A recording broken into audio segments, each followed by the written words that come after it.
asyhadu an la ilaha illallah wahdahu la syarikalah wa asyhadu anna Muhammadan abduhu wa rasuluhu amma ba'du. Ikhwatal Islam ma'azakumullah, para pemirsa dan pendengar Roja dimanapun Anda berada.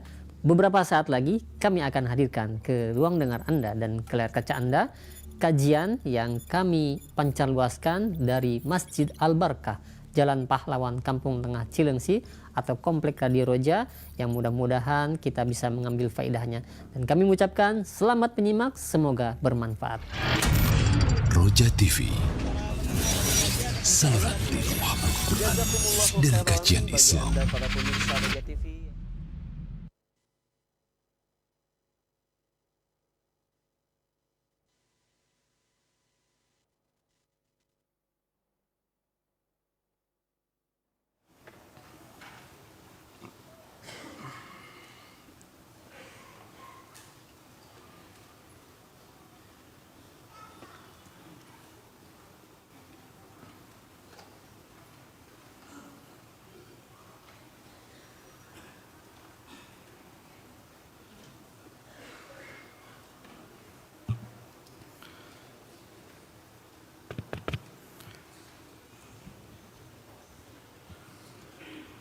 Bismillahirrahmanirrahim. Assalamualaikum warahmatullahi wabarakatuh.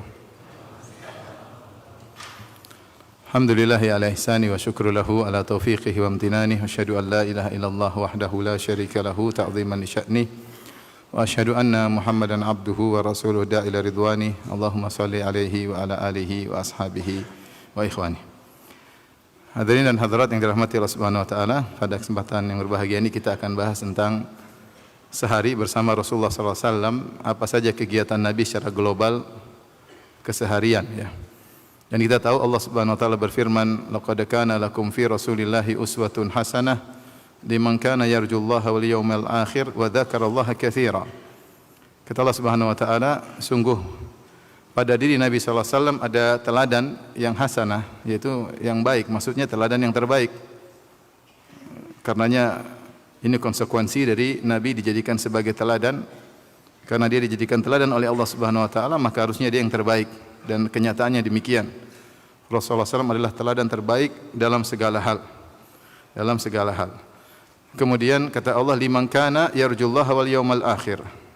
Teladan yang terbaik bagi siapa? Bagi orang yang berharap bertemu Allah di surga kelak dan berharap mendapatkan surga pada hari kiamat kelak. Wa dzakarallaha katsiran, banyak mengingat Allah. Orang yang fokus ingin meneladani Nabi adalah orang yang ingin bertemu dengan Allah dan berharap mendapatkan surga. Adapun orang yang tidak memikirkan akhirat, maka keteladanan Nabi hanyalah sebagai wawasan numpang lewat, tidak dia fokuskan. Makanya Allah mengatakan, laqad kana lakum fi Rasulillahi uswatun hasanah liman kana yarju Allah wal yawmal akhir. Sungguh pada Nabi sallallahu alaihi wasallam ada teladan terbaik bagi orang yang berharap bertemu Allah dan hari akhirat. Konsekuensi orang yang memikirkan akhirat, maka dia berusaha untuk meneladani Nabi sallallahu alaihi wasallam. Dan pada kesempatan kali ini kita akan membahas tentang contoh sampel dari keseharian Nabi sallallahu alaihi wasallam, tentunya tidak secara keseluruhan, tapi hanya sekedar global, ya. Kita mulai dari subuh hari Nabi sallallahu alaihi wasallam. Adalah Nabi sallallahu alaihi wasallam salat subuh di awal waktu, sebagaimana dalam hadis ketika Rasulullah SAW ditanya, hadis Ibnu Mas'ud, ayul amali ahabbu ilallah, amalan apa yang paling dicintai oleh Allah Subhanahu wa taala? Maka Nabi berkata, as-salatu ala waqtiha, salat di atas waktunya. Banyak ulama menafsirkan yang dimaksud dengan salat ala waqtiha yaitu as-salat fi awali waqtiha, ya. Salat di awal waktu. Karena waktu salat adalah waktu yang muassa dari awal sampai akhir, ya. Oleh karena yang mulia yang mana adalah yang pertama. Dan itu dicontohkan oleh Nabi sallallahu alaihi wasallam. Nabi selalu salat di awal waktu, kecuali ada kebutuhan khusus. Contohnya seperti ketika zuhur sangat panas, maka Rasulullah SAW mengatakan abridu bis salat. Seperti di Hijaz yang kondisi sangat panas, maka Rasulullah SAW suruh untuk sholat zuhurnya ditunda menjelang asar, karena kalau di awal waktu sangat panas, kemaslahatan khusyuk lebih utama, oleh karenanya ditunda. Demikian juga Isya Rasulullah SAW ingin ditunda, tapi Rasulullah SAW melihat kondisi jamaah. Idza ra'ahum mujtama'u ajjal wa idza ra'ahum abta'u akhar. Kalau Rasulullah lihat para sahabat sudah kumpul, Rasulullah segera salat Isya. Kalau Rasulullah melihat mereka lambat, Rasulullah tunda. Tapi secara umum salat-salat yang lain Rasulullah SAW salat di awal waktu. Makanya salat subuh disebutkan Rasulullah SAW selesai salat subuh bi ghalas, yaitu ketika remang-remang, ya. Fayan sarifu nisaul mu'minat, maka para wanita pergi meninggalkan masjid. La yu'rafna minal ghalas, mereka tidak dikenal, ya, karena masih remang-remang. Ini selesai salat subuh. Demikian juga dalam riwayat yang lain, hina ya'rifu ahaduna jalisahu. Rasulullah SAW selesai salat subuh ketika seorang baru mengenal teman sebelahnya, ya. Artinya masih gelap, artinya orang ketiga, orang di sampingnya lagi dia tidak kenal. Dan kita tahu bahwasanya Rasulullah SAW salat subuh dengan bacaan yang panjang. Berarti Rasulullah SAW salat di awal waktu, ya. Kemudian kebiasaan Nabi SAW setelah salat subuh, beliau duduk di musallanya, yaitu di tempat beliau salat, berzikir kepada Allah Subhanahu wa taala sampai terbit matahari. Dalam hadis Jabir bin Samurah radhiyallahu taala anhu, fa idza tala'at qama. Kalau Rasulullah SAW setelah matahari terbit, maka beliau meninggalkan masjid. Tidak disebutkan dalam hadis Rasulullah SAW salat duha di masjid. Tidak disebut dalam hadis Rasulullah SAW salat duha di masjid. Karena sang perawi ketika bertanya kepada Jabir bin Samurah, "Akunta tujalisun Nabi sallallahu alaihi wasallam?" Apakah kau sering duduk bersama Nabi? Kata Jabir bin Samurah radhiyallahu anhu, "Na'am katsiran." Saya sering duduk bersama Nabi sallallahu alaihi wasallam. Nabi itu kebiasaannya kalau habis salat subuh beliau berzikir di tempatnya, ya, sampai terbit matahari. Fa idza tala'at qama. Kalau matahari terbit maka beliau pergi. Bahkan beliau sebutkan, wa kanu yatahaddatsun wa ya'khuduna fi amril jahiliyah. Sementara para sahabat juga ada yang di masjid dan mereka ngobrol di masjid, dan Rasulullah membiarkan. Ya, Rasulullah berzikir, mereka ngobrol, Rasulullah biarkan, boleh aja. Bahkan terkadang mereka ngobrol tentang masa jahiliyah dahulu, fayathakun, sehingga mereka tertawa. Ingat nostalgia zaman dahulu, ya, tentang masa lalu di zaman jahiliyah, membuat mereka tertawa. Mungkin mereka dulu nyembah berhala, kayak hal yang aneh-aneh membuat mereka tertawa. Fayatabassam. Adapun Rasulullah SAW melihat mereka, Rasulullah SAW tersenyum. Taib, maka ini adalah kebiasaan Nabi SAW. Makanya kita menghidupkan sunnah ini sunnah mulai ditinggalkan, ya, karena berbagai macam alasan, sibuklah apalah, ya. Tapi kalau kita di Madinah masih banyak orang seperti itu, ya. Mereka pagi mereka duduk di masjid sampai terbit matahari, ya. Ya.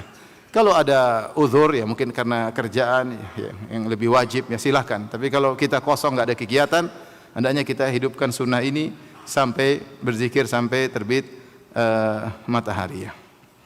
Ya, ada kawan dia kebablasan, dia istrinya datang sama saya sama dia juga, ya. Ustaz, suami saya ini kalau di masjid sampai lama. Jadi bukan cuma sampai terbit matahari, sampai jam 9. Saya bilang, "Pak, kenapa sampai jam 9? Dia senyum-senyum aja. Terus saya jalan, dia bilang, "Kalau saya pulang diomelin, mending saya sampai jam 9." Nah, ini ada hal meninggalkan kumudorotan. Jadi, ya, jangan kelamaan juga, istri rindu, pengen ngobrol, ya. Taib, Rasulullah SAW, zahirnya beliau kalau mau salat duha di rumah. Sebenarnya datang dalam hadis Aisyah radhiyallahu taala anha, kana yusalliha 4 rakaat atau yazid. Rasulullah sallam salat, kata Aisyah, kana Rasulullah sallam yusalli dhuha 4 wa yazidu masya Allah. Rasulullah sallam salat duha 4 rakaat dan beliau menambah sesuai dengan keinginan Nabi sallallahu alaihi wasallam. Ini di rumah Aisyah melihat. Oleh karena di sini ada pembahasan tentang hukum salat syuruk. Kita tahu syuruk adalah awal dari duha. Intinya kalau seorang menjalankan sunnah Nabi, dia duduk di masjid dari habis salat subuh, kemudian dia berzikir sampai terbit matahari. Setelah itu dia menunggu waktu syuruk 15 menit setelahnya. Kemudian dia salat duha di masjid, boleh atau tidak? Boleh, ya, boleh. Kemudian khilaf di kalangan para ulama, apakah pahalanya seperti haji dan umrah hadisnya sahih atau tidak? Khilaf di kalangan para ulama. Sebagian ulama mendhaifkan, sebagian ulama menghasankan, seperti Syekh Al-Albani rahimahullah, Syekh bin Baz rahimahullah, Syekh bin Utsaimin rahimahullah, apalagi terkait dengan fadhil amal, mereka tidak ketat dalam hadis-hadis seperti ini, dan amalannya boleh. Amalan tersebut habis salat berzikir sampai terbit matahari, kemudian salat duha di masjid boleh. Ya. Tetapi apakah itu kebiasaan Nabi? Zahirnya enggak. Sampai apakah Nabi salat duha selalu, itu pun khilaf di kalangan para ulama, ya. Ibnu Qayyim mentafsir dalam kitabnya Zadul Ma'ad, beliau mengatakan tidak demikian. Karena Rasulullah SAW perbanyak salat di malam hari, sehingga beliau tidak ditangkap selalu rutin salat duha, karena beliau tidak diperhatikan selalu salat duha, karena beliau senantiasa salat malam. Ketika beliau tidak salat malam, baru diriwayatkan Rasulullah SAW mengqadha salat malamnya 12 rakaat di waktu apa? Duha, ya. Jadi orang sudah salat malam lama banyak, ya boleh dia tidak salat duha atau sesekali salat duha. Tapi intinya amal ini habis salat subuh berzikir sampai terbit matahari, ini sunnah Nabi sallallahu alaihi wasallam. Setelahnya mau salat duha di masjid, mau di rumah, silahkan, ya. Silahkan, yang penting salat. Apalagi dalam hadis Allah mengatakan, Ibnu Adam, salatlah 4 rakaat di awal hari, akfika akhiran nahar, maka aku akan berikan kecukupan di akhir hari. Siapa yang salat duha 4 rakaat, mudah-mudahan dimudahkan urusannya sampai akhir hari. Ini kebiasaan Nabi sallallahu alaihi wasallam. Kemudian beliau salat duha 4 rakaat, kata Aisyah, wa yazidu masyaallah. Kemudian beliau tambah sesuai dengan yang Allah takdirkan baginya. Hadis riwayat Muslim. Adapun kegiatan beliau di rumah, ya, para sahabat tidak mengetahui, ya. Para sahabat hanya mengetahui bagaimana kegiatan Nabi sallallahu alaihi wasallam ketika di luar rumah, ketika di masjid, ketika safar. Tapi dalam rumah mereka enggak tahu. Mereka tanya kepada istri-istri Nabi sallallahu alaihi wasallam tentang ibadah Nabi, salat malam Nabi, ya, mereka tanya kepada istri-istri Nabi sallallahu alaihi wasallam. Jadi yang tahu adalah istri Nabi sallallahu alaihi wasallam. Di sini dalam hadis-hadis Nabi sallallahu alaihi wasallam, ternyata Rasulullah sallallahu di rumah melakukan kegiatan sebagaimana suami-suami yang lain di zaman tersebut, orang-orang Arab yang lain. Itu beliau memerah susu kambing, kemudian beliau menjahit bajunya, beliau melayani dirinya, ya. Aisyah ditanya radhiyallahu taala anha, Ummul Mukminin, maka Rasulullah sallallahu ya'malu fi baitihi, apa sih yang dikerjakan Nabi sallallahu alaihi wasallam di rumahnya? Faqalat kana basyaran minal basyar yafli thawbahu wa yahlubu syatahu wa yakhdumu nafsahu. Beliau adalah manusia sebagaimana yang lain, ya. Maksudnya Aisyah ingin menyatakan beliau sebagaimana yang lain, beliau tawadhu, beliau tidak menempatkan diri sebagai raja sebagaimana raja-raja yang lain yang dilayani dalam segala hal. Tidak, beliau tawadhu, bahkan di puncak ketawadhuan. Bahkan beliau di rumah, beliau membantu istrinya kerja sendiri, ngurus dirinya sendiri. Aisyah berkata, makanya Aisyah buka dengan kana basyaran minal basyar, dia seperti lelaki yang lain. Ya, tidak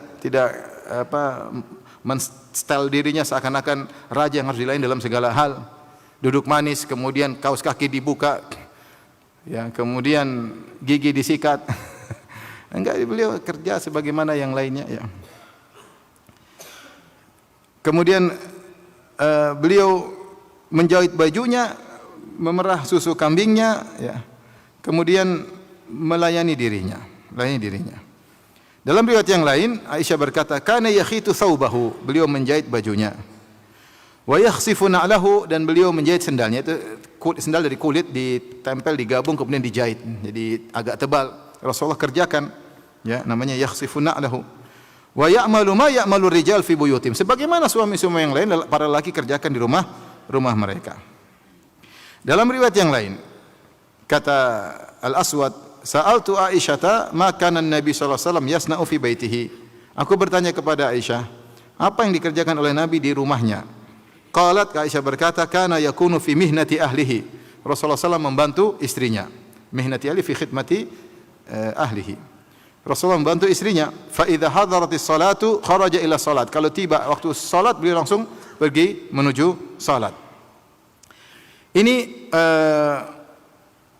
perhatian bagi kita para suami, bahwasanya memang benar para wanita, ya, dianjurkan untuk berkhidmat kepada suami, ya, dan itu kebiasaan para sahabiyat, ya. Seperti diriwayatkan dari Fatimah radhiyallahu taala anha, bagaimana beliau membantu Ali radhiyallahu taala anhu, ya. Kerjaan dilakukan oleh Fatimah datang dalam riwayat-riwayat dalam Fathul Bari disebutkan, ya, kata Ali radhiyallahu anhu, kanat indi Fatimatu bintu Nabi sallallahu alaihi wasallam, ya.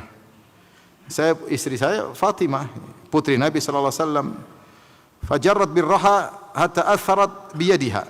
Dia menggiling alat raha, itu alat penggiling gandum, batu gede 2 didorong, ini berat, ya. Sampai beri pengaruh kepada tangannya. Sampai disebut dalam hadis ishtakat Fatimah tu majla yadiha, yaitu Fatimah mengeluh tentang tangannya mengalami majal. Majal itu dua sifatnya, takti yaitu kayak pecah-pecah, kemudian ghilaf yaitu jadi ngapal. Itu tidak layak bagi tangan perempuan karena megang batu kemudian giling batu. Fatimah putri Nabi sallallahu alaihi wasallam. Ini kerjaan pertama. Yang kedua kata Ali bin Abi Thalib, wastaqat bil qirbah hatta atharat fi unuqiha. Fatimah ngambil air dari sumur pakai timba ya sampai lehernya sakit ya. Wa qammatil bait hatta tabarrat thiyabuha. Yang kerjaan ketiga dia sapu rumah sampai bajunya penuh dengan debu. Yang keempat, wa khabazat hatta tughayyir wajhaha, sampai wajahnya berubah karena bikin adonan kemudian taruh di tanur tempat bakar roti, lama-lama kan berubah, ada api panas merubah wajahnya. Subhanallah. Fatimah kerja keras. Putri Nabi sallallahu alaihi wasallam. Paling bungsu, biasanya bungsu paling disayang enggak? Paling disayang. Makanya Fatimah radhiyallahu anha kemudian datang ke Aisyah mendengar ada budak-budak tawanan datang diberikan kepada ayahnya Rasulullah SAW. Maka dia minta kesempatan untuk diberikan bantuan dari ayahnya, dijadikan pembantu ya. Dan alasannya kuat. Suaminya miskin, Ali bin Abi Thalib radhiyallahu taala. Maka kemudian minta kepada Nabi, ternyata Nabi tidak ada. Setelah pulang kemudian Aisyah lapor kepada Nabi sallallahu alaihi wasallam, ternyata Nabi tidak kasih pembantu kepada Fatimah. Bahkan Nabi mengajarkan Fatimah dan Ali untuk berzikir kepada Allah Subhanahu wa taala sebelum tidur agar kuat. Subhanallah 33 kali, alhamdulillah 33 kali, Allahu akbar 33 kali, 34 kali. Disebut dalam riwayat Rasulullah berkata, "Bagaimana saya berikan membantu kepada Fatimah sementara fuqara usuffah, orang-orang yang miskin yang tinggal di Sufah kelaparan. Mending ini budak saya jual, hasilnya saya berikan kepada mereka." Rasulullah SAW mengajarkan kepada putrinya untuk hidup zuhud dengan bersabar ya. Bahkan dia berkata Rasulullah dengan kalimat yang indah hendaknya dihafal oleh para wanita. Kata Rasulullah, "Isbiri ya Fatimah, sabarlah wahai Fatimah. Inna khairan nisa allati nafa'at ahlaha." Sebaik-baik wanita adalah yang bermanfaat bagi keluarganya. Sebaik wanita adalah yang paling bermanfaat bagi keluarganya, yang bantu keluarganya. Ya. Oleh karena seorang wanita ketika kerja di rumah ngurus anak, bersihkan rumah ya, dia merasa ini adalah pekerjaan terbaik. Rasulullah mengatakan khairun nisa, sebaik-baik wanita itu membantu keluarganya, membantu keluarga. Ini contoh Fatimah radhiyallahu taala anha. Kemudian juga dalam contoh yang lain ya, seperti Asma binti Abi Bakar ya, ketika dinikahi oleh Zubair bin Awam. Zubair bin Awam sangat miskin ya. Bahkan Asma berkata, "Tazawwajani Zubair wa ma lahu fil ardi min malin wala mamlukin wala syai'." Ya. Ketika Zubair menikahiku dia tidak punya apa-apa, tidak punya harta, tidak punya tanah, tidak punya budak, tidak punya sesuatu kecuali kudanya. Ghairu farasihi, kecuali ada kudanya. Fa kuntu a'lifu farasahu wa akfihi mu'natahu wa asusuhu adukun nawa linadhihi wa alifuhu wa astaqil ma wa akhrizul gharbahu wa ajinu lahum, dan seterusnya. Beliau berkata, maka saya bantu Zubair, saya yang kasih makan kudanya dan saya yang mengurusi kudanya. Wa asusuhu itu saya urusin, saya kasih makan, saya kasih minum, saya latihkan, namanya siyasatu al-faras. Adukun nawa, aku tumbuk biji-bijian yang dibuang orang supaya jadi lunak untuk dimakan oleh hewan, sampai dia yang bikin menjahit untuk bikin ember ya. Jadi kerjaan ya. Bahkan beliau berkata ya, wa kuntu anqulun nawa min ardi Zubair allati aqta'aha Rasulullah sallallahu alaihi wasallam ala ra'si wa hiya ala thulutsai farsakh. Bahkan saya ngangkat nawa di tempat, kemudian saya jalan kaki dari tanahnya Zubair sekitar 2/3 farsakh, itu sekitar 4 kiloan saya angkat ya. Ini bagaimana Asma membantu Zubair. Kata para ulama ketika menjelaskan hadis seperti ini, kata mereka para sahabat dulu sibuk, mereka berjihad, mereka berdakwah, sehingga pekerjaan rumah mereka tidak sempat untuk ngurusin. Dan istri-istri mereka mengerti bahwasanya suami mereka lagi sibuk, ada kemaslahatan yang besar, sehingga mereka yang ngurusin pekerjaan rumah. Maksud saya para wanita ya bekerja di rumah dan para laki berusaha membantu sebisa mungkin. Ya, sebagaimana Nabi sallallahu alaihi wasallam beliau membantu istrinya kana fi mihnati ahlihi. Beliau membantu istrinya ya. Artinya apa? Beliau bantu ngurusin rumah ya, sampai merasin susu kambing, sampai jahit baju, sampai jahit sendal ya. Jadi tidak masalah seorang suami bantu istri. Istri punya anak, mungkin lagi cebok, lagi capek, anaknya mau dicebok, dia lagi capek, "Bi, gantian dong." Siap, ganti. Sekali-sekali enggak apa-apa, jangan terus-terusan, sekali-sekali. Kata istrinya, "Abi pintar juga ya nyebok anak ya. Terusin, Bi. Masya Allah." Enggak gitu kali, ya sekali oke lah. Jangan terus-terusan, jadi nanti suami jadi tukang cebok anak, enggak benar ya. Sekali-sekali nyuciin piring, oke lah. Jangan terus-terusan ya. Ya kita lihat istri kita capek, maka kita bantu. Kita tawadhu terhadap istri sebagaimana Nabi SAW tawadhu terhadap apa? Istrinya. Ya. Mau bilang Aisyah kerjaannya apa sih? Enggak ada anak. Artinya Aisyah bisa ngerjain semua, bisa enggak sebenarnya? Bisa, enggak ada anak. Kalau Aisyah susu bisa aja Rasulullah begitu ya. Tapi Rasulullah enggak begitu. Apalagi istri kita yang ada anak, yang ngurus anak, tentu uzurnya lebih besar. Ini Aisyah yang enggak punya anak saja, Rasulullah yang jahit baju, jahit sendal, kemudian merah susu ya. Aisyah tentu kerjaan yang lain ya. Itu pun Rasulullah tetap bantu. Mungkin tanpa diminta Aisyah, Rasulullah SAW ikut membantu kerjaan istrinya, cari pahala dengan husnul isyrah, dengan bagaimana bergaul yang baik terhadap istri. Maka ikhwan, enggak apa kerja sama istri, bantu istri masak ya. Bantu istri masak itu bagian nyicipnya. Baik, kita lanjutkan. Adapun masalah makanan, Rasulullah SAW tidak pernah mencela makanan sebagaimana ma'ruf dalam hadis-hadis ya. Kata Abu Hurairah radhiyallahu taala anhu, "Ma'aban Nabi sallallahu alaihi wasallam ta'aman qat." Rasulullah SAW tidak pernah mencela makanan. "In ishtahahu akalahu wa illa tarakahu." Rawahul Bukhari. Rasulullah SAW tidak pernah mencela makanan. Kalau dia suka dia makan, kalau enggak dia tinggalkan. Mencela makanan disebut oleh para syurahul hadis, maksudnya tidak mengatakan terlalu asin, terlalu kecut ya.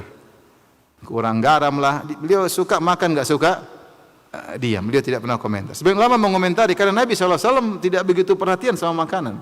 Beliau bukan hobinya kuliner, tidak seperti kita. Kuliner ini. Rasulullah makan ada, makan enggak ya. Kita raja komentar ya.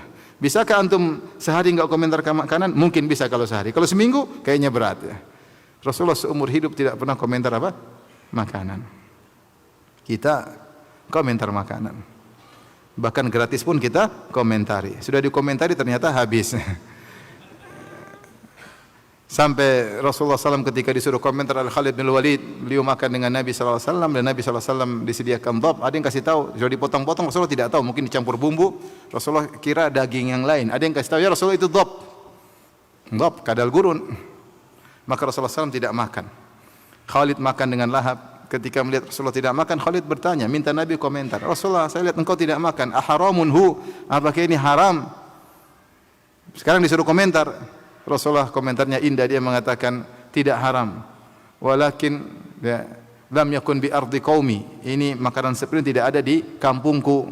Fa ajiduni a'afuhu. Aku mendapat diriku tidak biasa makan. Komentar indah, ini tidak biasa makan. Antum kalau dikasih tempe, ini tidak ada di kampungku. Tidak biasa makan. Biasa makan apa? Kalau orang bule bilang gitu. Kalau kita, ini makanan kita sehari-hari. Jadi tidak, Rasulullah tidak bilang, masa saya dikasih kadal sih? Enggak sih. Ustadz kok dikasih kadal? Enggak. Rasulullah enggak. Kadal gurun ya. Ini kadal tapi keren, kadal gurun itu. Rasulullah SAW tidak komentar dan itu suatu keajaiban akhlak Nabi SAW. Jadi beliau bukan orang yang sibuk dengan makanan. Ada beliau makan enggak ya sudah, enggak suka ya sudah. Bahkan sering di rumah beliau tidak ada makanan. Ya. Dan Aisyah radhiyallahu anha berkata, "In kunna lanarul hilal, thumma al-hilal, thumma al-hilal, thalathata ahillatin fi syahrain, wa ma uqidat fi buyuti azwajin Nabi sallallahu alaihi wasallam nar." Kami melihat hilal muncul, kemudian hilal muncul, berarti sudah masuk bulan kedua. Hilal muncul, selesai 3 hilal, 2 bulan selesai. Dan tidak ada api yang dinyalakan di rumah istri-istri Nabi. Istri Nabi 9 enggak ada api dinyalain selama 2 bulan. Kalau enggak ada api yang dinyalain berarti enggak ada teh panas, enggak ada kohwah ya. Berarti enggak ada apa lagi? Udah enggak ada yang bisa dimasak, enggak ada yang dimasak. Enggak ada yang digoreng, enggak ada dimasak. Gorengan enggak ada, minuman enggak ada. Enggak ada api dinyalain, terus mau diapain? Dan itu semua istrinya 9. Maka ditanya Urwah bin Zubair, "Ma ta'amukum ya ummah?" Kalau gitu apa yang kalian makan? Kata Aisyah radhiyallahu taala anha, "Al-aswadan, at-tamr wal ma." Kami hanya makan korma dan air. Bayangkan 2 bulan cuma korma dan air. Illa annahu qad kana li Rasulullah sallallahu alaihi wasallam jiranun min al-ansar kanat lahum mana'ih wa kanu yamnahuna Rasulullah sallallahu alaihi wasallam min albanihim fayasqina. Tetapi Rasulullah SAW punya tetangga dari orang-orang Ansar yang meminjamkan hewan. Manihah itu hewan, entah onta, entah kambing dipinjamkan untuk diperasusnya dikembalikan. Ini salah satu bentuk memberi bantuan kepada tetangga. Ya, kambing dikasih, suruh merah, nanti kambingnya dikembalikan. Onta dikasih, dimerah. Jadi Rasulullah SAW 2 bulan cuma makan korma, air putih sama susu. Terkadang. Oleh karenanya, ibu-ibu bersyukur ya, alhamdulillah. Tidak ada hari yang lewat kecuali kompor nyala. Kecuali kompor apa? Nyala. Berarti ada yang hangat yang kita makan, ada panas yang kita makan, ada gorengan yang kita makan, ya, ada rebusan yang kita makan. Ini mereka adalah manusia terbaik, manusia terbaik. Oleh karena kita harus tahu bahwasanya harta bukanlah ukuran. Allah berikan harta kepada siapa saja, bukan berarti kalau seorang miskin berarti dia tidak dicintai oleh Allah. Atau sebaliknya, ya, bisa jadi orang kaya dicintai oleh Allah, bisa jadi orang miskin dicintai oleh Allah. Tapi Nabi SAW beliau memilih hidup zuhud. Bahkan di antara mukjizat Nabi disebut oleh sebagian ulama yaitu komitmen dalam zuhud, konsisten. Rasulullah SAW tidak pernah senang-senang berfoya-foya sehari pun enggak pernah. Beliau komitmen tentang zuhud. Ini menunjukkan beliau seorang nabi. Kalau seandainya beliau bukan nabi mungkin beliau sekali-sekali senang hura-hura. Beliau seumur hidup enggak pernah hura-hura. Padahal harta banyak, kemenangan cukup banyak beliau dapatkan. Kambing, onta, harta, emas, perak, beliau bagi-bagi. Komitmen zuhud seumur hidup. Itu Nabi SAW. Makanya ketika disebutkan suatu hari istri-istrinya minta dalam tanda kutip tambahan uang dapur, disebut ada yang mengatakan karena ketika itu Rasulullah mendapatkan ghanimah perang, para sahabat mulai memberikan pemberian kepada istri-istri mereka. Maka istri-istri Nabi kemudian minta diberi tambahan sebagaimana wanita-wanita yang lain. Maka Rasulullah SAW waktu itu memboikot mereka sampai akhirnya turunlah ayatut takhyir, ayat pilihan. Rasulullah suruh milih, mau hidup dengan Nabi harus zuhud. Allah katakan, "Ya ayyuhan nabi, qul li azwajika in kuntunna turidul hayatad dunya wa zinataha fata'alaina umatti'kunna wa usarrihkunna sarahan jamila." Wahai Nabi, katakanlah kepada istri-istrimu, 9 orang bilang sama mereka semua. Kalau kalian menghendaki kehidupan dunia dan perhiasannya, kemarilah umatti'kunna, saya akan berikan kepada kalian pemberian. Wa usarrihkunna sarahan jamila, kita cerai baik-baik. Kalau ingin dunia saya kasih, tapi harus pisah, enggak bisa sama saya. Wa in kuntunna turinallaha wa rasulahu wad daral akhirah, tapi kalau kalian ingin Allah dan Rasulnya dan hari akhirat, fa innallaha adda lil muhsinati minkunna ajran azima, maka Allah siapkan ganjaran yang besar di akhirat. Rasulullah bicara tentang akhirat. Dunia cuma sebentar. Ya, dunia cuma sebentar. Akhirnya istri Nabi pilih untuk hidup sederhana bersama Nabi sallallahu alaihi wasallam. Ya nisa'an Nabi, ya. May ya'ti minkunna bi fahishatin bayyinatin, ya. Yudha'af lahal 'adzabu dhi'fain wa kana dzalika 'ala Allah yasira. Siapa di antara kalian melakukan maksiat akan diberi azab double dan itu mudah bagi Allah. Wa may yaqnut minkunna lillahi wa rasuli wa ta'mal salihan nu'tiha ajraha marratain wa a'tadna laha ajran karima. Adapun jika kalian ternyata taat kepada Allah, kunut, sabar beribadah demi Allah dan Rasulnya dan beramal saleh, maka Allah siapkan bagi kalian ganjaran yang besar. Jadi Nabi mengajak istri-istrinya untuk memilih hidup sederhana, Oleh karenanya lihat bagaimana Nabi SAW sering puasa gara-gara tidak ada sarapan. Rasulullah SAW bertanya, "Hal indakum ta'am, ada makanan enggak?" Kata istrinya, "Enggak ada." Kata Nabi SAW, "Idzan fa ana shaim." Kalau gitu saya puasa. Dalam riwayat yang lain Rasulullah tanya, "Ada makanan enggak?" Kata istrinya, "Enggak ada." Kata Rasulullah SAW, "Faqad asbahtu shaiman." Laqad asbahtu shaiman, sudah puasa dari pagi. Rasulullah biasa. Sampai Al-Bukhari rahimahullah dalam sahihnya menyebutkan ada sekitar 6 atau 8 sahabat kebiasaan mereka seperti Nabi. Kalau tanya kepada istrinya, "Ada makanan enggak?" Kata istrinya, "Enggak." Kata mereka, "Kalau gitu saya berpuasa." Sungguh bahagia istri kalau punya suami seperti ini. "Mami ada makanan enggak?" "Enggak ada." "Kalau gitu papi puasa." Masya Allah, papi. Besok lagi, "Mami ada makanan enggak? Sarapan?" "Enggak ada." "Kalau gitu papi puasa." Masya Allah. Hari ketiga masih sabar. "Mami ada makan enggak?" "Kalau gitu papi puasa." Hari keempat, Mami ada makan enggak? Enggak ada, Papi. Mami ngapain aja, Mami? Luar biasa, hidup mereka bukan untuk kuliner ya kalau kita perhatikannya, tidak seperti kita atau sebagian kita ya. Lihat ketika ada tamu datang menemui Nabi sallallahu alaihi wasallam, Nabi suruh cek, coba tanya istri-istriku, ada enggak makan untuk jamu tamu ini? Dicek istri pertama sampai istri 9, semuanya menjawab dengan jawaban yang sama, walladzi ba'atsaka bil haqq ma indana illa ma. Sampaikan kepada suami kami, demi Allah yang mengutus engkau dengan kebenaran, tidak ada di rumah kecuali cuma air putih, gimana mau jamu tamu? Ini Rasulullah adil. Ternyata 9 istrinya semua tidak punya makanan. Satu tidak punya makanan, semuanya tidak punya makanan. Ya. Adil Rasulullah SAW. Maka Rasulullah itu adilnya luar biasa. Sampai kebersamaan, sampai nafkah, adil Rasulullah SAW. Buktinya semua tidak punya makanan. Subhanallah. Beginilah kehidupan Rasulullah SAW. Makanya ibu-ibu masya Allah bersyukur ya. Pulang ke rumah masih ada singkong, masih ada beras, alhamdulillah. Buka lemari masih ada Indomie, masya Allah, alhamdulillah. ATM suami juga ibu yang pegang, alhamdulillah. Terus apa lagi mau ngomel-ngomel? Udah bersyukur pada Allah Subhanahu wa. Tinggal ibadah. Lihat Rasulullah SAW rumahnya sederhana. Sampai mau sholat aja nggak ada space. Sampai Rasulullah SAW kalau mau sholat harus sentuh kaki Aisyah radhiyallahu anha supaya ditekuk supaya ada space untuk sujud. Kita rumah besar, space untuk sholat di mana-mana. Cuma yang sholat siapa itu masalahnya. Di dapur kita aja bisa buat sholat, besar dapurnya. Kamar mandi kalau boleh besar juga. Artinya tapi subhanallah. Yang penting niat mau sholat. Ini dalil bahwasanya kebahagiaan bukan rumah besar. Perhatikan, ini nyata, real. Bahwasanya kebahagiaan tidak harus rumah besar. Kebahagiaan itu antara kita dengan Allah Subhanahu wa ta'ala. Memang Nabi tidak bahagia, memang istri Nabi tidak. Mereka sangat bahagia dengan kesederhanaan yang ada. Tidak harus bahagia, harus rumah besar, harus mobil mewah, enggak. Entah banyak orang punya rumah besar, mobil mewah tidak bahagia. Banyak sekali. Sudah lihat banyak orang kaya bunuh diri, narkoba, macam-macam. Masalah sana, masalah sini, kepala pusingnya. Banyak. Oleh karenanya, yakinlah bahwasanya harta bukan ukuran pemuliaan atau penghinaan Allah terhadap seseorang. Bisa jadi seorang kaya dimuliakan oleh Allah, bisa jadi dimurkai oleh Allah. Bisa jadi seorang miskin dicintai oleh Allah, bisa jadi seorang miskin dimurkai oleh Allah Subhanahu wa taala. Baik. Kemudian ini di rumah, kalau Rasulullah SAW keluar rumah, maka beliau memperhatikan para sahabat ya. Kalau beliau ingin mengumpulkan para sahabat, beliau kasih pengumuman dengan menyuruh seorang untuk berseru. Satu orang berseru, as-salatu jami'ah. As-salatu jami'ah maksudnya silakan berkumpul ya. Setelah ada azan, as-salatu jami'ah tidak digunakan untuk salat 5 waktu ya.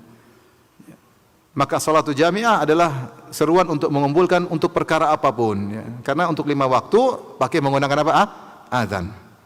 Maka bisa jadi kalau mereka sudah berkumpul, maka Rasulullah SAW menyampaikan pesan kepada mereka. Bisa jadi Rasulullah SAW menasihati mereka, atau Rasulullah SAW ingin mengutus suatu pasukan perang atau kirim mata-mata, atau Rasulullah SAW memberi wejangan kepada mereka, atau Rasulullah SAW mengabarkan ada syariat baru kepada mereka, cara mengumpulkan yang ada yang teriak as-salatu jami'ah, itu cara mengumpulkan di luar waktu salat 5 waktu. Kalau salat 5 waktu azan ya. Kalau ada perkara yang genting caranya as-salatu jami'ah. Kemudian Rasulullah SAW juga yatafaqqadun nas, yaitu ngecek-ngecek. Kalau bahasa kita belusukan tapi bukan pencitraan ya. Jadi Rasulullah tidak bawa tim ya, enggak.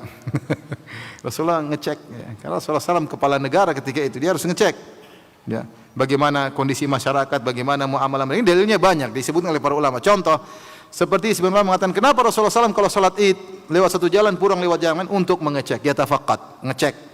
Lewat sini pulang lewat jalan lain. Siapa tahu di tempat lain ada yang susah. Jadi Rasulullah ngecek-ngecek.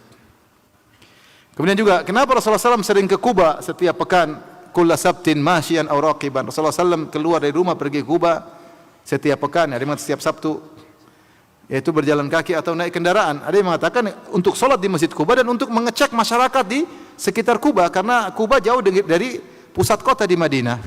Sehingga dia ngecek setiap pekan, ada waktu ngecek para sahabat yang ada di sana.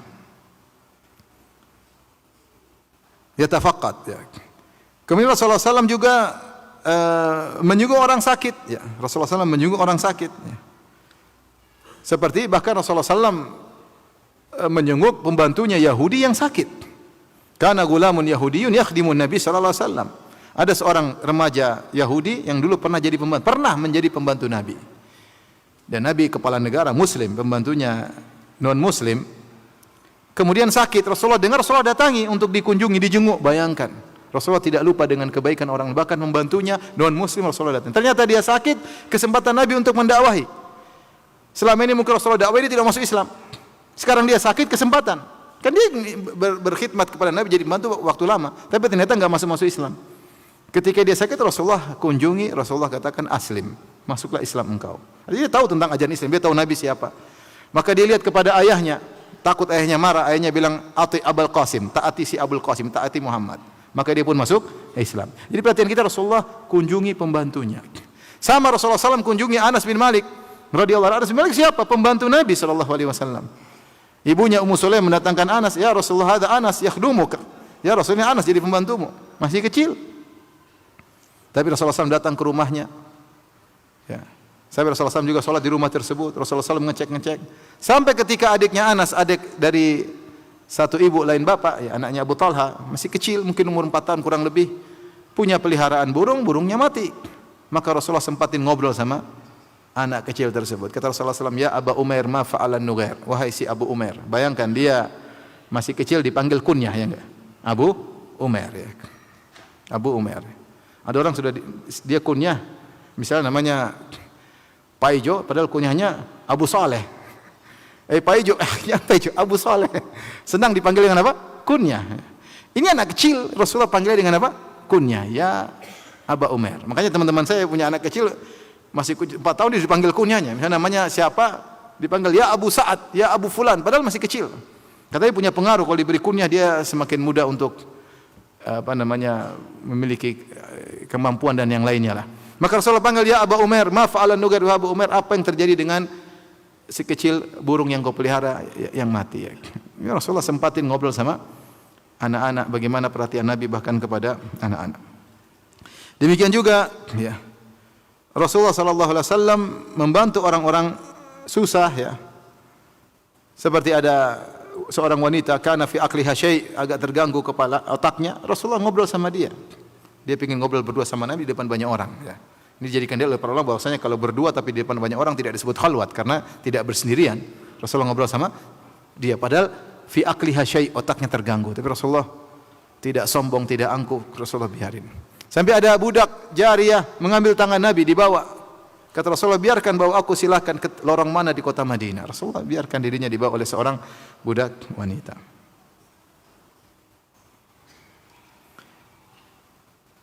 Demikian juga Rasulullah SAW, ya, dalam hadis menyungguh orang buta. Dari Jabir bin Abdullah radhiyallahu anhu, beliau berkata, qala Rasulullah sallallahu alaihi wasallam, intaliqu bina ilal Basir alladhi fi Bani Waqif na'uduhu. Marilah kita pergi ke Basir yang ada di Bani Waqif, kita jenguk dia. Wa kana rajulan a'ma, dan dia seorang yang buta. Rasulullah SAW sengaja untuk menjenguk orang buta. Rasulullah SAW ngecek. Demikian juga Rasulullah SAW pernah masuk masjid, Rasulullah lihat kok mana perempuan tukang wanita berkulit hitam yang suka membersihkan masjid. Kata para sahabat, mereka sudah meninggal. Halla adzantumuni, kenapa kalian tidak kasih tahu saya dia sudah meninggal? Mereka menganggap perkara remeh. Rasulullah tidak perlu tahu. Hanya seorang wanita meninggal kita kubur, selesai. Tapi Rasulullah menganggap tidak remeh. Kenapa wanita ini pengurus masjid? Maka berbahagialah orang-orang diberi amanah untuk ngurus masjid, ngurus rumah Allah. Bagaimana Rasulullah perhatian sampai wanita berkulit hitam ini yang hanya sekedar sapu-sapu masjid, Rasulullah tanyakan tentang dia. Kata Rasulullah, tunjukkan kepadaku mana kuburannya. Rasulullah SAW datang, kemudian Rasulullah SAW solatkan. Ini Rasulullah perhatian. Ya. Tapi demikian juga Rasulullah SAW dikatakan, ya, dalam hadis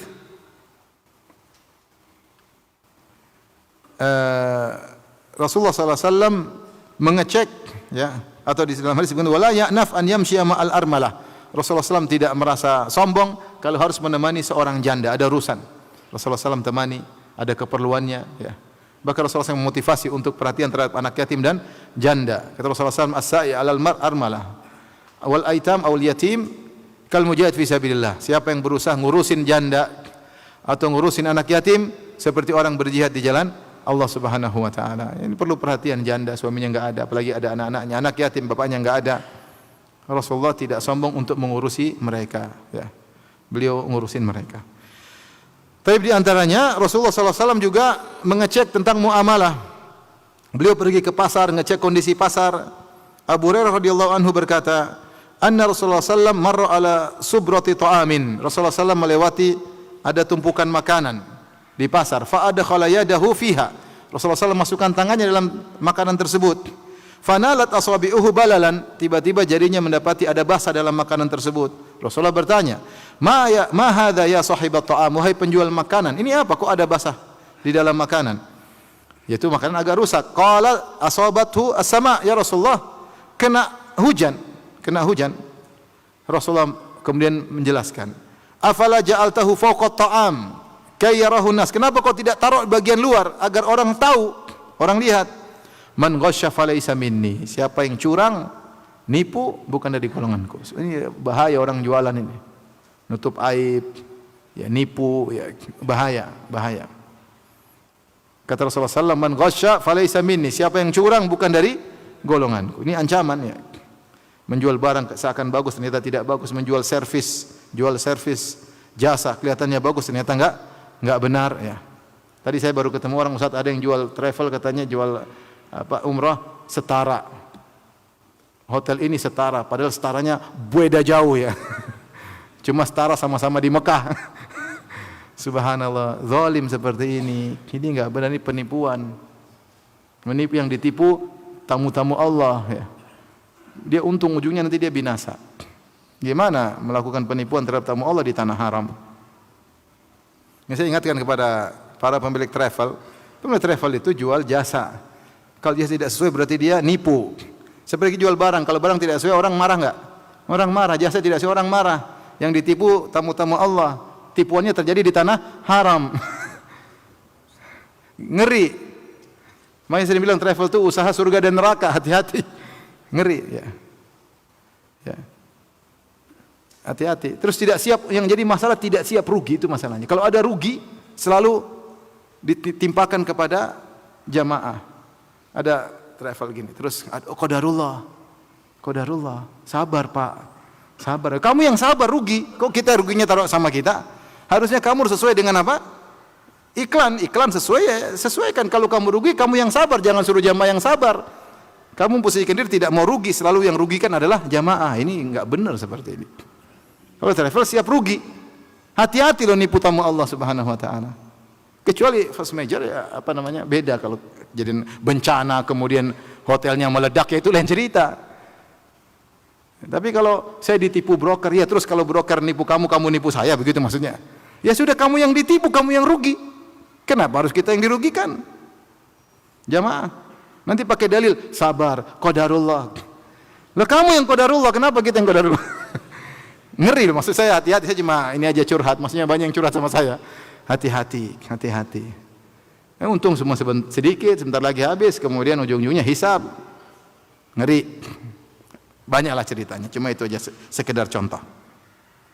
Jadi hati-hati, kata Rasulullah SAW, kenapa kau tidak letakkan di luar? Maka semua hal yang mempengaruhi harga harus tercantum.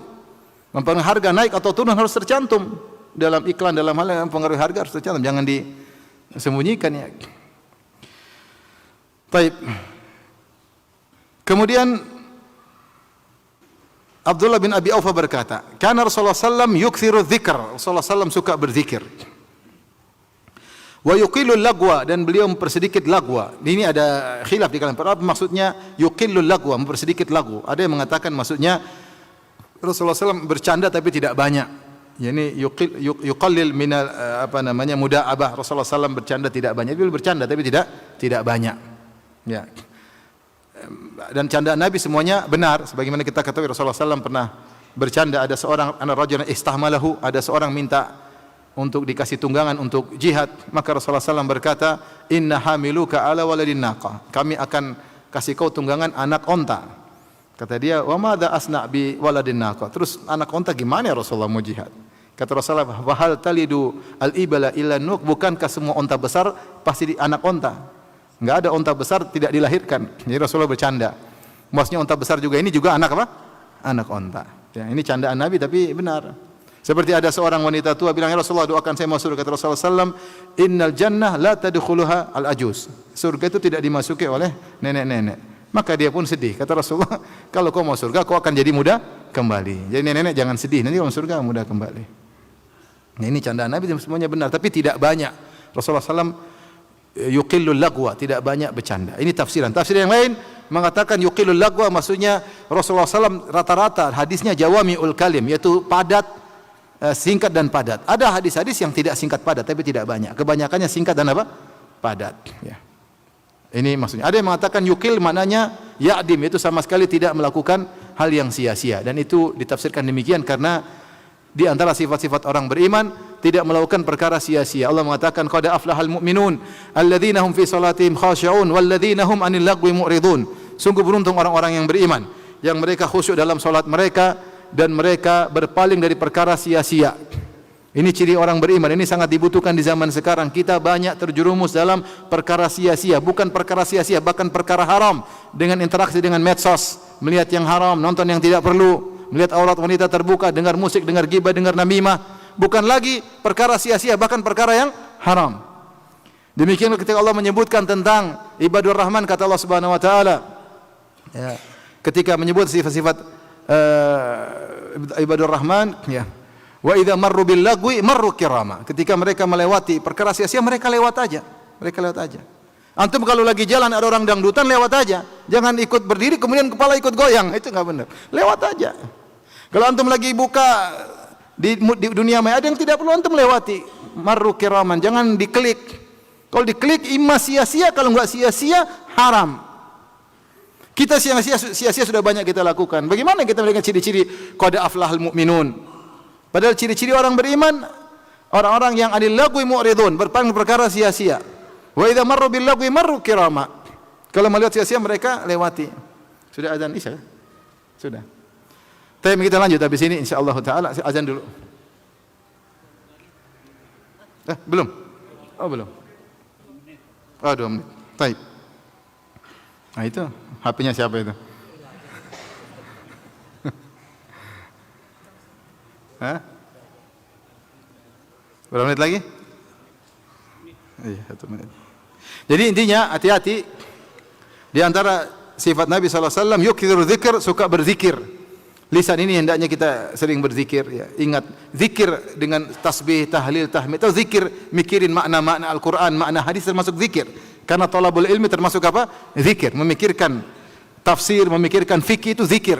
Di antaranya zikir dengan lisan. Jadi usahakan kita pikirkan tentang agama. Itu namanya mengingat Allah Subhanahu wa taala. Wa yutilu salat, dan beliau memperpanjang salat. Wa yuqsiru ayuqsirul khutbah. Ada yang mengatakan terkait dengan khutbah Jumat.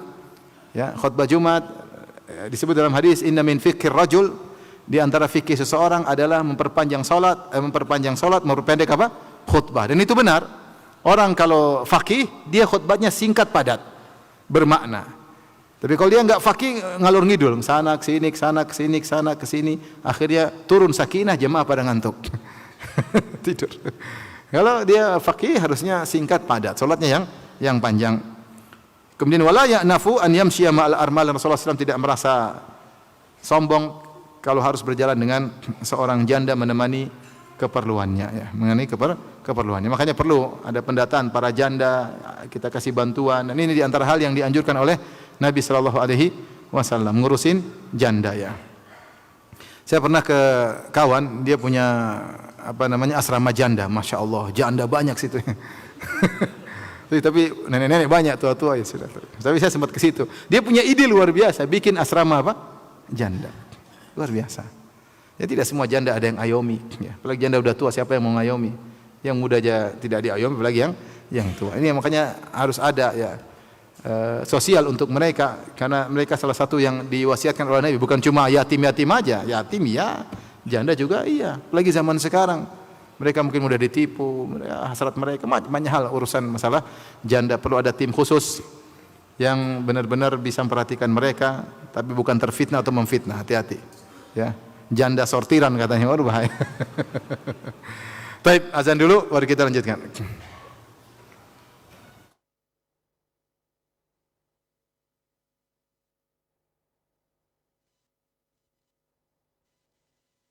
Ikhwatal Islam, untuk selanjutnya kita simak dikumandangkannya adzan untuk sholat Isya bagi daerah Jakarta dan sekitarnya.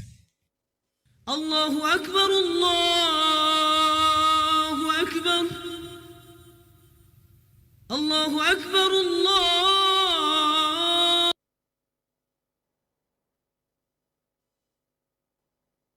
Allahu Akbar.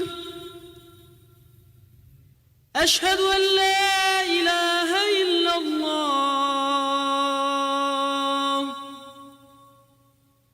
Ashhadu an la ilaha illallah. Ashhadu anna Muhammadar Rasulullah.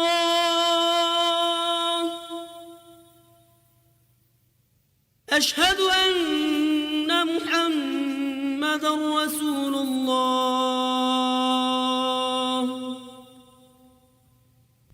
Hayya 'alas salah.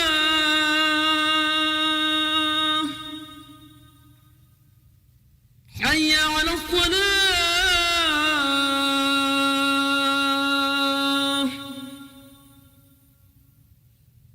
Hayya 'alal falah.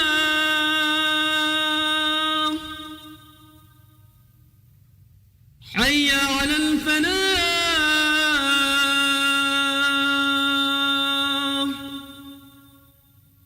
Allahu Akbar, Allahu Akbar. La ilaha illallah. Berusaha kalau melakukan kebaikan sempurnakan. Ya, Rasulullah mengatakan innallaha yuhibbu idza amila ahadukum amalan an yutqinahu. Allah suka jika seorang melakukan suatu kegiatan dia sempurnakan, jangan setengah-setengah kalau bisa. Kalau enggak bisa ya semampunya. Ada sih saya punya kawan, dia punya bapak atau punya saudara, luar biasa. Kalau ada orang tanya rumahnya itu di mana ya? Dia langsung nganterin pakai motor sampai ke rumahnya. Bukan cuma nunjuk sana sini, dia langsung nganterin. Kebiasaan dia. Orang tanya di mana, nganterin sampai ke depan rumahnya. Jadi orang senanglah sampai depan apa? Rumahnya. Maksudnya kalau kita punya kebaikan sempurnakan. Ya, kalau bisa sempurnakan. Bisa bantu orang miskin sampai selesai urusannya, bagus. Bisa bantu dia berobat sampai selesai sembuh, bagus. Ya. Sempurnakan sampai benar-benar hajatnya selesai. Makanya dikatakan fayaqdilahu lahajah. Itu Rasulullah SAW sampai selesaikan hajatnya. Kalau bisa, kalau enggak mampu, enggak apa-apa. Makanya Nabi mengatakan man naffasa kurbatan, ya. Siapa yang meringankan, nafas itu tanfis, bisa jadi hilang secara total, bisa jadi hilang sebagian. Tapi kalau bisa secara total kita mampu, lakukanlah, itu yang terbaik.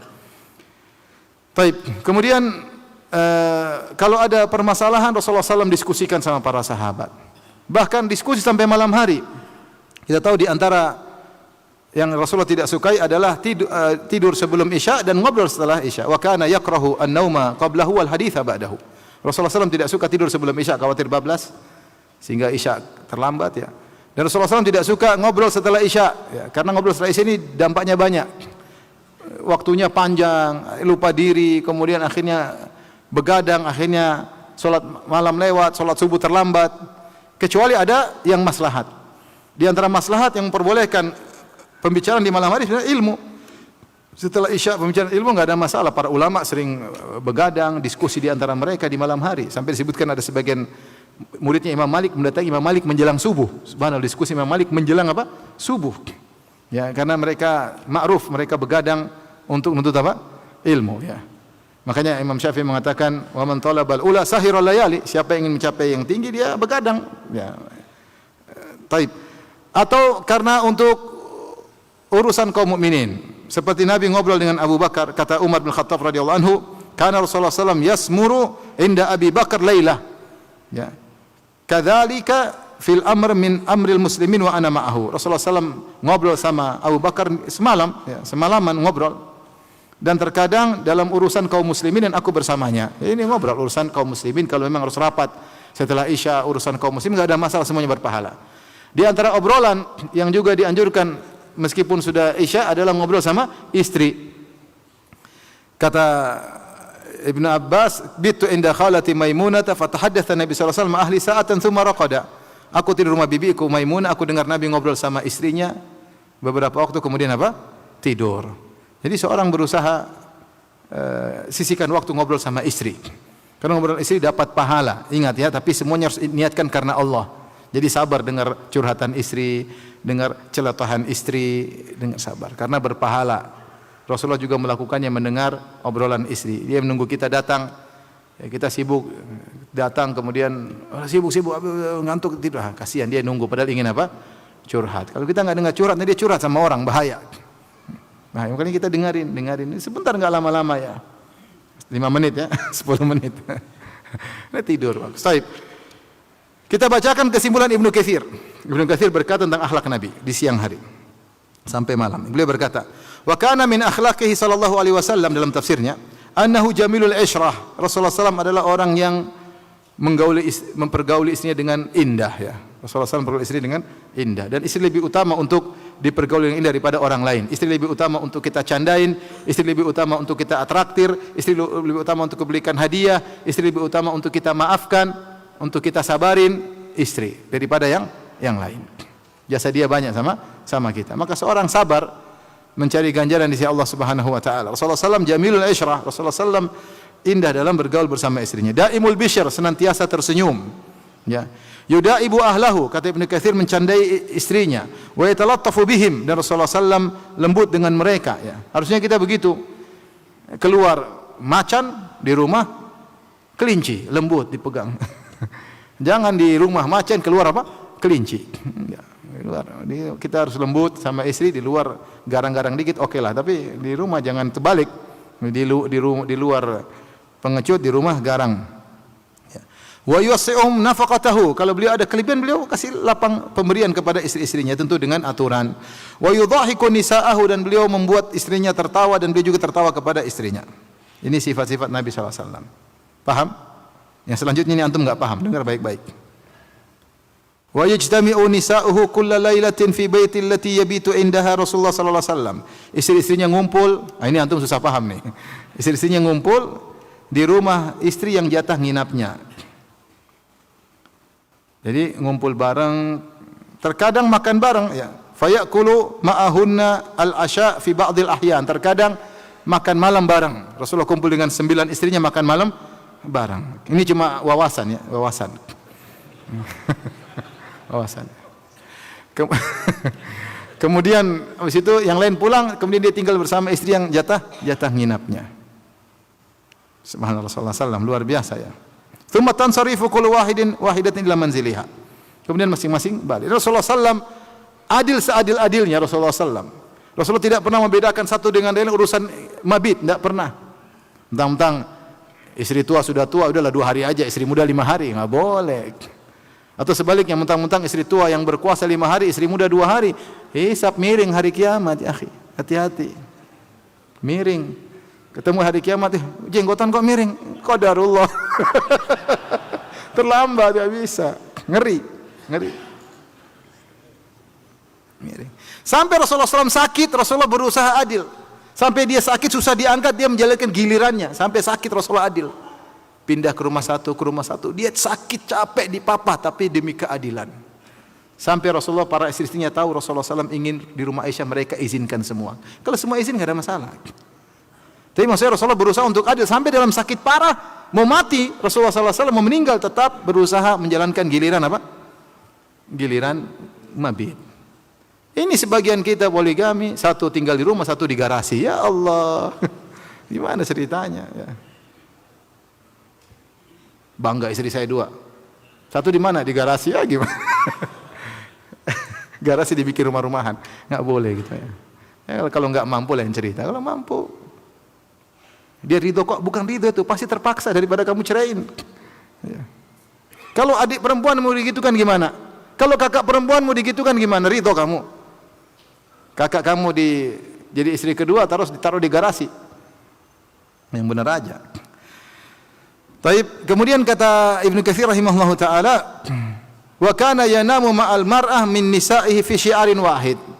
Beliau satu selimut, satu kain, lipat barang-barang berdua. Itu begitu yang benar ya. Bukan masing-masing selimutnya sendiri. Satu menghadap utara, satu menghadap selatan. Satu menghadap utara main HP, satu menghadap selatan main apa? HP. Ketawa ke TV sama istri orang, repot. Mesra sama istri, bukan sama istri orang. Kalau telepon sama istri semangat. Gimana habibati, gimana sayang, gitu lagi. Ini habis sibuk. Kalau sama istri orang, kaif haluk ukhti, barakallahu fik. Ahsanallahu ilaik, masya Allah. Langsung kreatif, inovatif. Setan memang ya. Sama istri, sibuk, habis sibuk. Rasulullah SAW ngobrol sama istrinya, tidur selimut sama istrinya.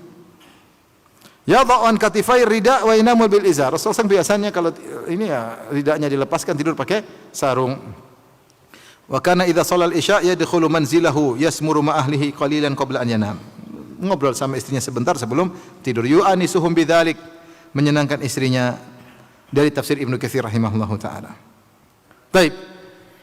Kalau tiba malam hari, maka Rasulullah SAW tidur di awal malam, kemudian beliau bangun di akhir malam. Dalam beberapa riwayat, di antaranya Rasulullah SAW bangun di sepertiga malam yang terakhir. Ada riwayat seperti hadis Ibnu Abbas, sepertiga malam terakhir Rasulullah bangun, kemudian salat sampai subuh. Dan itu kebiasaan Nabi SAW. Apalagi sepertiga malam terakhir adalah malam nuzul al-ilahi. Ya. Allah turun ke langit dunia dan Allah mencari hamba-hambanya. Hal min da'in fa'astajiba lahu, adakah yang berdoa akan aku kabulkan? Hal min sa'il fa'utiya su'lah, ada yang minta akan aku kabulkan? Hal min mustaghfirin fa'aghfirullah, apakah ada yang mohon ampun akan aku ampuni? Ini sepertiga malam. Bagaimana caranya? Yang terakhir kita hitung, kita dari azan maghrib sampai azan subuh. Azan maghrib sekarang jam berapa? 18 berapa? 18.16. Azan subuh 4.40 ya. Taruhlah gampangannya 6.30 sama 4.30 taruhlah. Berarti dari maghrib sampai subuh 10 jam. Kalau 10 jam bagi 3 berarti 3 jam 3 sepertiga jam. Berarti 3 jam 20 menit kira-kira. 3 jam 20 menit. Kalau 3 jam 20 menit, iya 3 jam 20 menit kita tarik dari setengah 4 berarti kan dari setengah 5 berarti setengah 4, setengah 3, setengah 2. Tambah lagi 20 menit mundur, ya kira-kira 1 jam lewat 15 menit. Jam 1 lewat 15 menit atau setengah 2 lah. Itu sudah mulai sepertiga malam yang terakhir. Antum bangun jam 2, jam 3 oke. Itu sudah termasuk sepertiga malam yang terakhir. Mulai dari setengah 2-an kira-kira. Dalam riwayat yang lain, Rasulullah SAW terkadang bangun dicicil sampai 3 kali. Beliau bangun, terjaga, beliau salat malam 2 rakaat, kemudian beliau tidur lagi. Terbangun lagi malam hari, beliau salat lagi 2 rakaat, kemudian tidur lagi. Kemudian bangun lagi, jadi nggak ada masalah. Kadang dicicil, kadang langsung sekaligus, bebas. Yang penting ada solat. Yang penting jangan satu malam kita nggak solat sama sekali. Berusaha meskipun 2 rakaat. Sebelum kita bertemu dengan Allah Subhanahu Wa Taala, ada modal, sebaik-baik modal solat malam, berkhulwat dengan Allah Subhanahu Wa Taala. Makanya para ulama menamakan surat Al-Muzammil dengan Zadud Da'iyah. Ya ayyuhal muzammil qumil laila illa qalila, wahai orang yang bersujud, bangkitlah engkau, salat malamlah engkau. Ini bekal untuk setiap kita. Di depan kita di siang hari banyak permasalahan. Kalau kita punya bekal, kita dekat dengan Allah di malam hari, insyaallah kita tegar menghadapi berbagai macam permasalahan. Dan Aisyah berkata, Nabi sallallahu alaihi wasallam kana yudha'u lahu wudu'uhu wa siwakuhu, fa idza qama min al-laili takhallathu mastaka. Rasulullah SAW sudah persiapan, beliau ditaruh airnya, ada siwaknya. Jadi beliau sudah siap memang salat malam. Jadi maksudnya malam hari itu sudah di planning untuk salat malam. Makanya disiapkan air wudu, disiapkan segala, begitu bangun sudah siap. Nah kita juga harus siap-siap ya. Paling tidak kalau kita sekarang nggak perlu apa-apa karena semua ada di toilet. Tinggal jam alarm aja. Kalau nggak bisa bangun pasang alarm 3. 1 di atas lemari, 1 di bawah kolong, 1 di telinga istri. Insyaallah bangun. Insyaallah bangun. Kita mau niat. Kita masalahnya nggak niat. Jujur, kalau kita tahu ada jadwal terbang jam 5, kita bangun jam 2 enggak?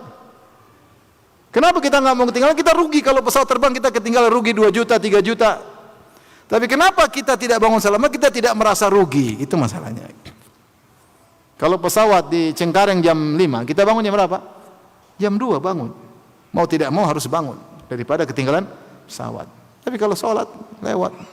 Ya semoga Allah ampuni kita semua.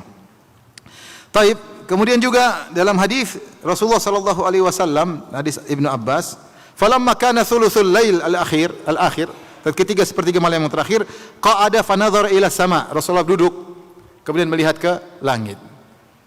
Kemudian baca inna fi khalqis samawati wal ardi seterusnya di akhir surat Al-Imran. Tsumma qama fa tawadda. Setelah baca akhir Al-Imran, kemudian beliau berdiri kemudian berwudu. Ini dalil bahwasanya boleh baca Quran meskipun belum berwudu. Ya, Rasulullah bangun tidur kan sudah batal wudunya. Tapi baca Quran. Yang khilaf itu kalau pegang Quran. Tapi kalau baca Quran dalam kondisi wudu tidak ada khilaf bahwasanya itu diperbolehkan. Ya. Maka Rasulullah SAW kemudian berwudu, wastanna fasalla ihda asyrat rakaat. Kemudian beliau salat 11 rakaat. Summa idzan Bilal mengumandangkan azan, kemudian salat 2 rakaat sebelum subuh, kemudian baru salat subuh. Ya, ini kira-kira keseharian Nabi sallallahu alaihi wasallam. Intinya Rasulullah SAW rutinitasnya tidak ada yang pakem, karena Rasulullah SAW juga mengalami banyak kegiatan-kegiatan. Terkadang beliau safar umrah, terkadang beliau safar haji, terkadang beliau safar perang. Ya, banyak kegiatan Nabi sallallahu alaihi wasallam. Tapi secara umum kalau beliau tidak safar kira-kira seperti ini sebagaimana disebutkan oleh para ulama dalam hadis-hadis. Tentunya ada zikir-zikir yang lain yang beliau lakukan seperti zikir pagi, zikir petang yang merupakan keseharian Nabi sallallahu alaihi wasallam. Ya. Kalau ingin tahu bagaimana akhlak Nabi, ya tahulah bahwa seluruh kegiatannya karena Allah. Seluruh kegiatannya karena Allah. Qul inna salati wa nusuki wa mahyaya wa mamati lillahi rabbil alamin. Katakanlah salatku, sembelihanku, hidupku dan matiku hanya untuk siapa? Allah. Ini pedoman kita. Karena ingat kata Nabi SAW, innamal a'malu binniyat, amalan tergantung niat.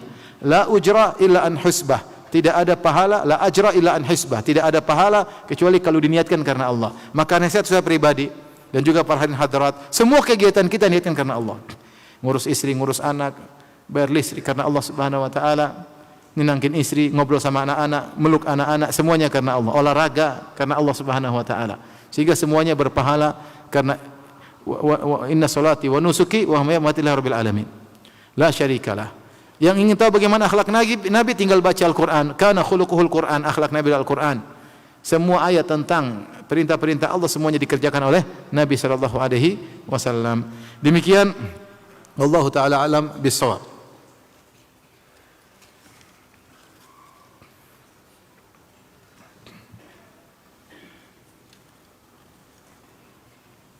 Bagaimana jika kita membiarkan istri kita mengerjakan pekerjaan rumah sendiri? Juga kita suruh-suruh dengan niat agar istri dapat pahala yang banyak. Nah ini modus. Emang Nabi tidak ingin istrinya dapat pahala? Saya tanya sama antum. Nabi sayang enggak sama istrinya? Sayang enggak sama istrinya? Sayanglah. Nabi ingin istrinya dapat pahala enggak? Dapat, tapi Nabi juga bantu ya. Ya udah dia bantu, kita bantu juga, kita juga kerja ya. Ya. Jangan gitu kali ya, udah kamu kerja biar kamu dapat pahala. Terus ya saya mendukung. Enggak lah, itu sunnah Nabi yang terbaik. Jangan kita inovasi sendiri. Sunnah Nabi begitu, ikuti aja udah. Jangan bilang saya niatkan ini biar kamu dapat pahala banyak ya. Enggak lah ya. Terus saya ngomel-ngomel kamu ya biar kamu sabar. Kalau saya ngomel-ngomel kamu sabar dapat apa? Pahala. Nanti gitu dibalasnya.